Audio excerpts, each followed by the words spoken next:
Hey everyone, in this video we will see how to fix Sunbeam heated blanket not working. Full electric blanket troubleshooting guide. Fix 1 is check the power connection. Plug the blanket directly into a wall outlet, then make sure the power cord is firmly connected into the controller.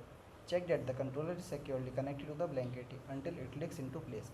A loose connection is one of the most common causes of heating problem. Second one is reset the heated blanket. Turn the blanket off, then unplug it from the wall outlet. Disconnect the controller from the blanket, then wait about 1 minute.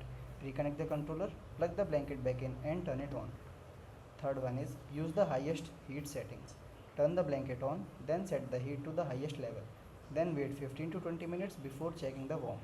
Sunbeam heated blankets are designed to maintain warmth and may not feel hot immediately. Fourth one is inspect the blanket and cords. Unplug the blanket.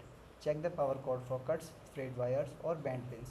Then look for damaged areas, burn marks or broken wiring in the blanket. Do not use the blanket if you find any damage. Fifth one is perform the fold test. Fold the blanket as instructed by Sunbeam, then keep the controller outside the fold. Plug it back in and set it to the highest heat. Then wait 5 to 7 minutes. Place your hand between the fold to feel the warmth. Thanks for watching.